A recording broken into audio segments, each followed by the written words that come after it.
Okay, everyone, prepare yourselves. This is going to be a first.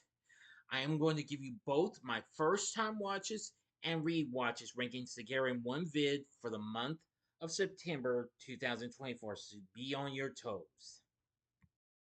Big D's Entertainment Rankings and Reviews.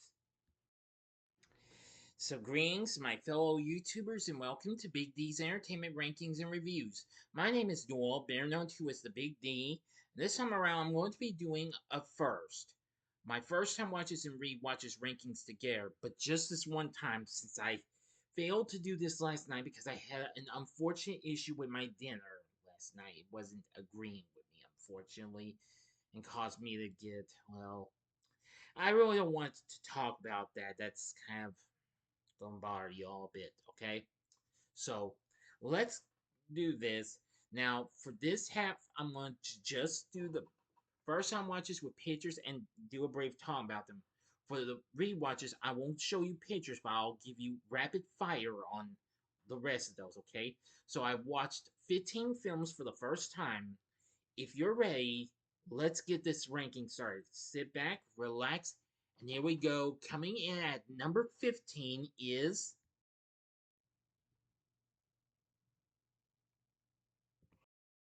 Pinocchio's Revenge from 1996. This film's okay and what have you. It's not really one of the best though, but I will say it was kind of freaky though and what have you. The full movie is on YouTube with a little bit of butchering out, well, some stuff that they just won't approve. I think you get the point. But anyway, the one thing that really surprised me was that I thought the voice of Pinocchio sounded familiar. I found it was Dick Beals, who I know best from his voice acting work in Hanna-Barbera cartoons like Frankenstein Jr., Birdman, and even Richie Rich, where he voiced Reggie Van Doe. Yeah, can you believe that? I couldn't. Anyway, yes. Now, even though there is another Pinocchio horror flick in the works for the Twisted Childhood universe. This film, it's all right. It's not really great though. But anyway, now coming in at number 14 is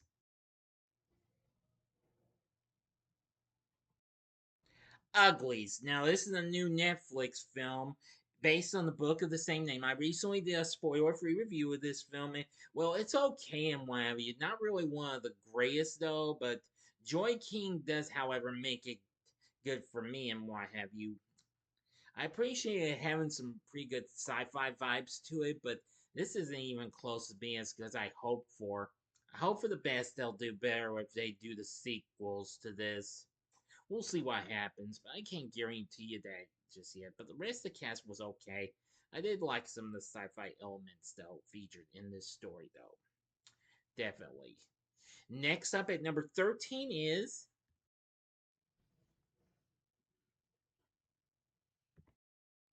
The Visit from 2015. Now, this is a film from M. Night Shyamalan that is kind of like found footage and what have you, but of course with a little bit more of what we see in it. It's about two kids who visit their people who are supposed to be their grandparents and what have you. Yeah, this film was alright and what have you. I didn't think it was completely great, but I did appreciate for its for what it had to offer with its thrills and what have you, though, and suspense and what have you. But that's about all I can say about The Visit. Yeah. And coming in at number 12 is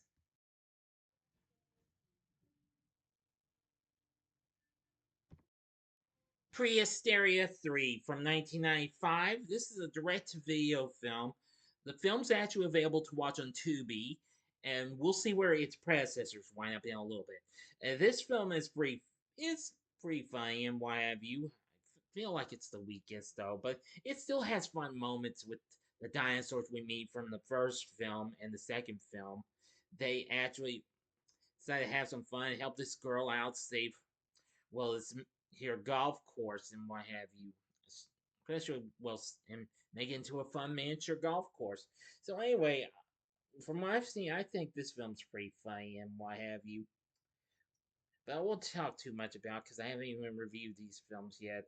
Well, anyway, Prehysteria 3, it's pretty funny. And coming in at number 11 is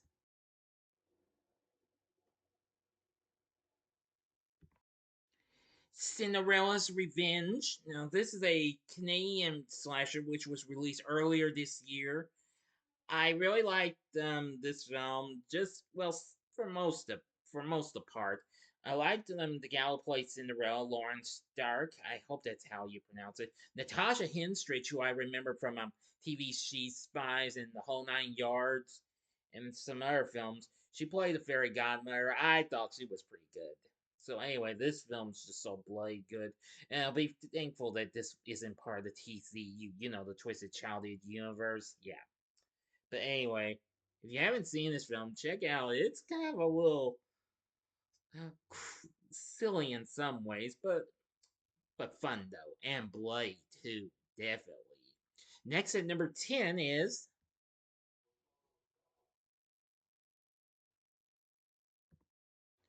Prehysteria 2 from 1994.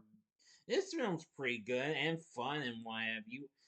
When the dinosaurs mistakenly get sent to another kid, well, after they mistakenly get put in a big crate full of raisins. Yeah, but overall, I found the film to be fun. Why have you? They get to meet this rich boy and has all sorts of toys and what have you. Yeah, it's pretty funny and what have you.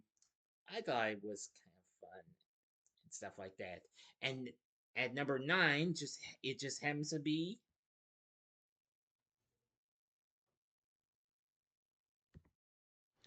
the original one, the first Prehysteria from 1993. I must say, this is a really cool film, and yeah, it's about um this family who finds well, one of the kids finds a bunch of dinosaur eggs, and well, I don't know what else to say. I just found this film to be absolutely very, very funny. And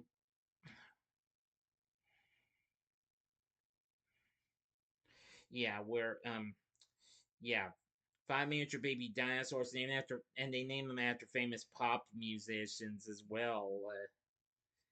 It's just so crazy. I did like the film for what it had to offer, though. Seriously. And next at number 8 is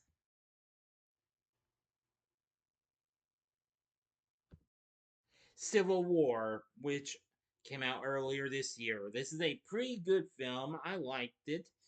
I like Kirsten Dunst's performance in the film. Now, of course, I already did a spoiler-free review of this. If you haven't seen it yet, check it out.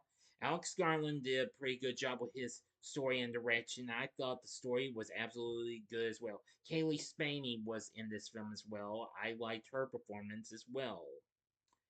This is just a good film. If you subscribe to Max, you can see it on there. But hey, it's on physical media, and you probably already know that. But anyway, good film though. And next at number 7 is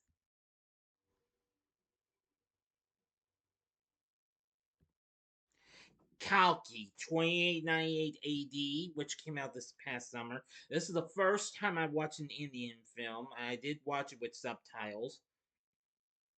I'm hoping for the best that it get a sequel. Well, I'm sure it will because this is supposed to be the first installment of this planned cinematic universe.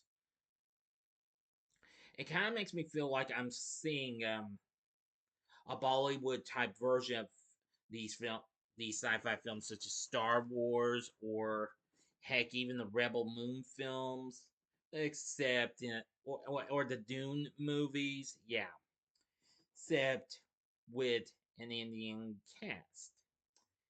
Well, but wait a minute, I said a Bollywood style film. Silly me. But anyway, I found this film to be enjoyable. I have to enjoy. I managed to get through it with the subtitles and what have you. So overall, I thought it was pretty awesome. It had some pretty cool kicking sci-fi elements and what have you, and really cool intense effects. So I thought Kalki 2898 was good. Check out my review of it if you haven't seen it yet. And coming in at number 6 is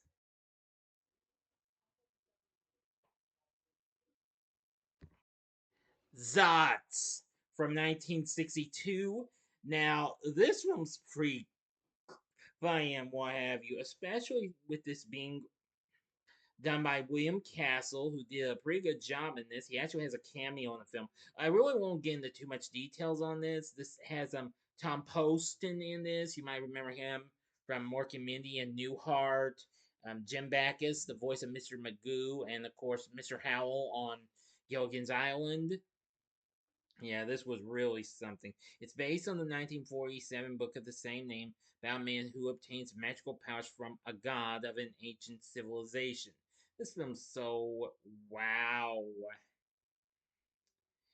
Also, it's just wanted to check out because of William Castle's cameo at the beginning and seeing, well, kind of like a live version of the Lady with the Torch since this was a Columbia Pictures film. Anyway, the full movie's on YouTube. You can find it in both black and white and in color. Check it out. You might enjoy it. Okay, and next at number 5 is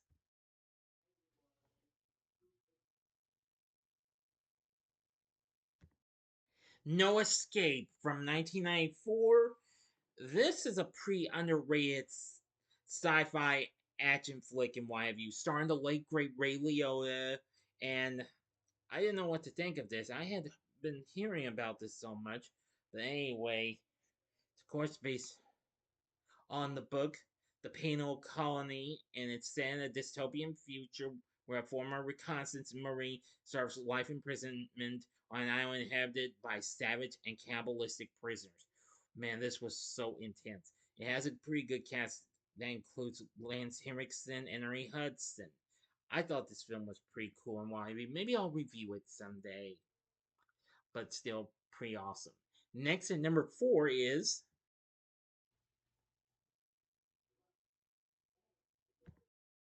Edge of Tomorrow from 2014.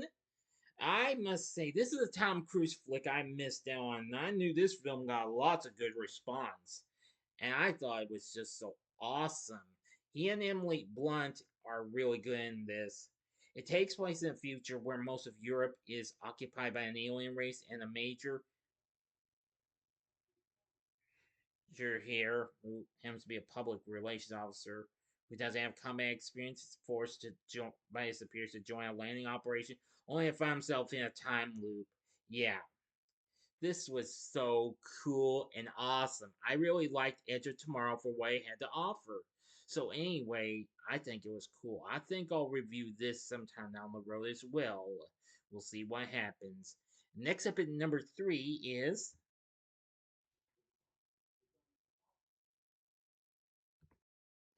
Beetlejuice, Beetlejuice. Now, I had a lot of fun with this film. It was fun. Michael Keaton still got it with his performance as the ghost with the most. We have Winona Ryder still good as Lydia, and Catherine O'Hara as her, well, stepmom. And yeah, but I really liked Jenna Ortega's performance. She was exceptionally really good. Willem Dafoe was pretty good. So was Monica Bellucci. But anyway, this long awaited and long overdue sequel to the classic 1988 film was just so much of a spectacular blast. I really enjoyed this film. Check out my review of this if you haven't seen it yet, which is, of course, spoiler free. And, well, this was a tough decision for the final two. So, coming in at number 2 is the film that just more recently ended up being a humiliating disappointment, which I'm really still upset about, but I still like Beetlejuice for what I had to offer. But I still like this next film, and that is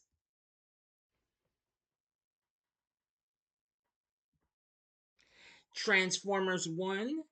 I really loved this film for what I had to offer. This is a pretty good prequel and origin story. Unfortunately, it underperformed and just lost to Beetlejuice a week ago, which that was a big disappointment.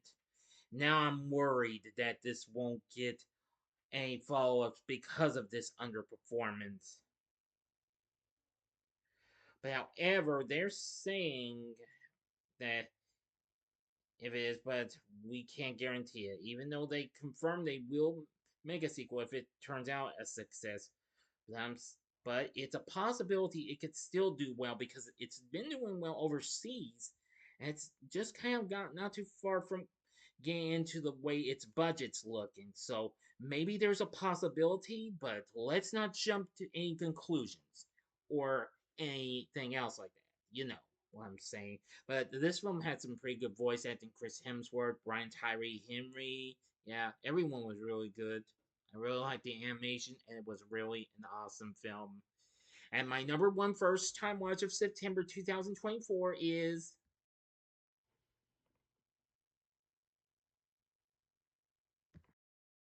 The Wild Robot.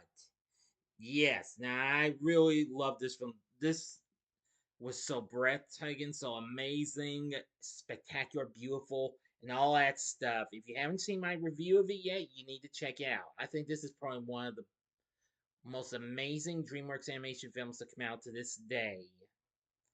But anyway, it had a good voice acting cast. Lupita Nyong'o, very good as the titular character. I think everyone else did a great job as well. But like I said, the animation was incredible. The story was good. So was the music, which I unfortunately forgot to mention one thing in my review that I really liked the two songs that were contributed by Maren Morris, like "Kiss the Sky" and I forgot what the other song was, but well, you get what I'm saying. So overall, I thought this film deserved to be tops because this film looks like it will be potential box office material. Well, I mean, in Academy Award nominated material. That's what I meant. Oops. Okay, so now you know what my top favorite films are two, of September 2024. Now I'll give you a quick rundown. Yeah, this is going to be different. A quick rundown, rapid fire of my rewatches, okay? So I apologize, I won't show you any pictures. Please stand by. I'll be right back. Okay, now here are my rewatches. Now I'm gonna go rapid fire, and this is a rundown. Sorry, I have number 35 and going to number 1.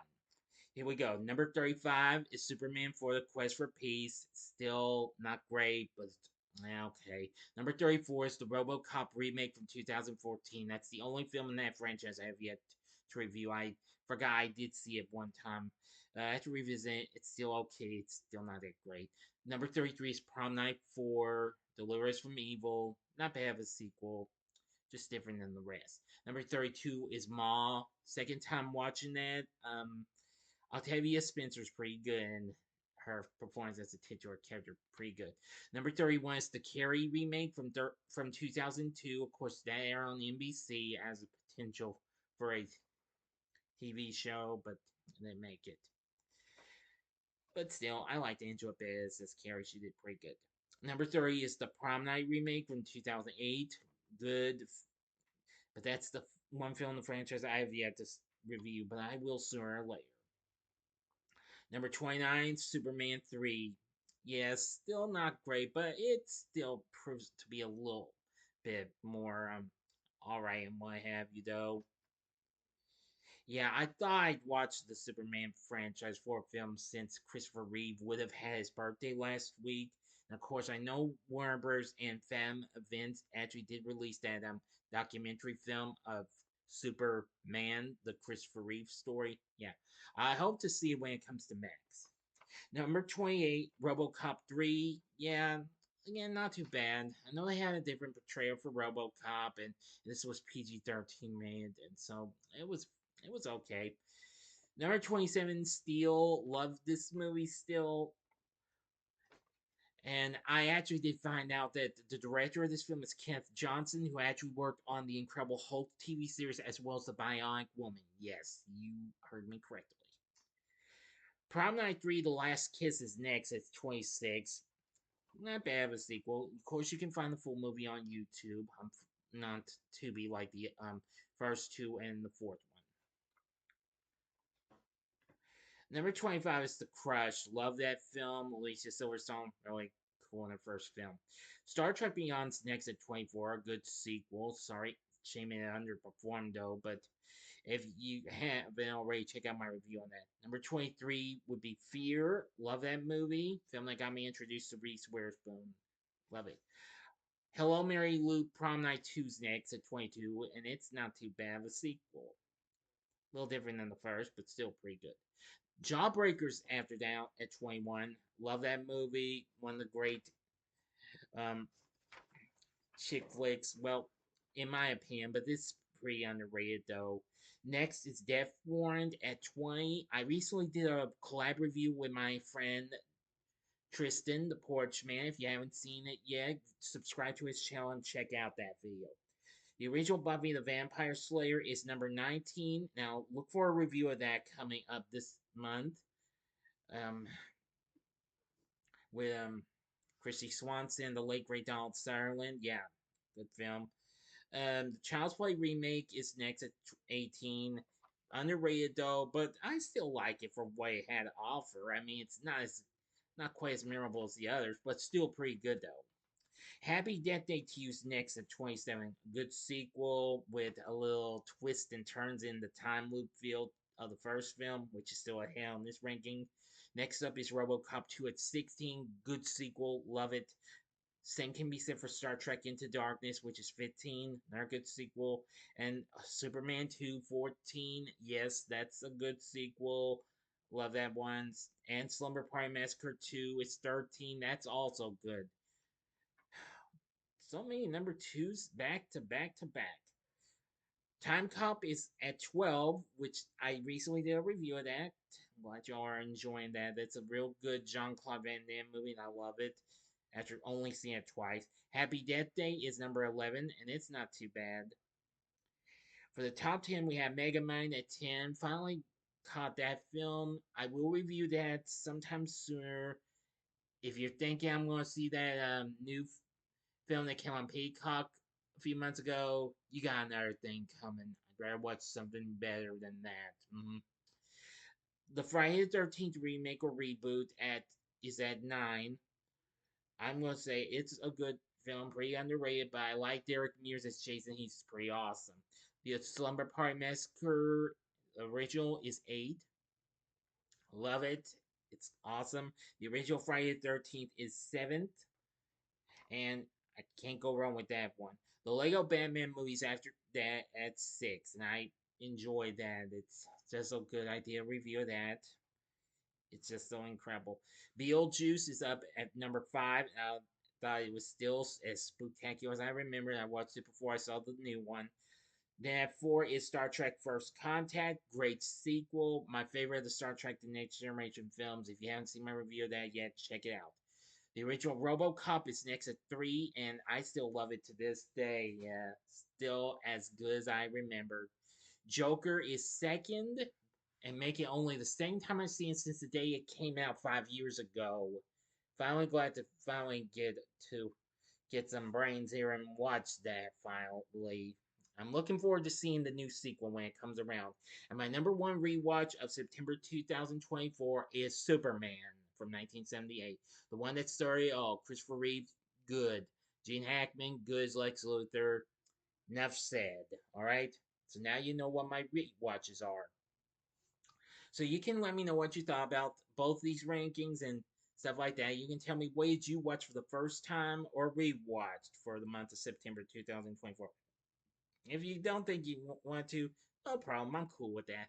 Just tell me you like the rankings and leave them for me in the comment section below. If you like this video, consider clicking the like button, subscribe, and be a part of the Big D Nation. Continue to help support my channel, make it grow, make the views grow. And please feel free to tell all your friends about my channel, and maybe they'd like to get to know me and check out my channel. Because that would help me get up there in the subscribers. And next time I'll be bringing to you my review of Stephen King's Salem's Lot miniseries from 1979. So if you like this, consider checking out my reviews for these films. If you like, check out my review. I'll do my top 3 first time watches. In the upper left hand corner is my review of The Wild Robot. The upper right hand corner is my review of Transformers 1.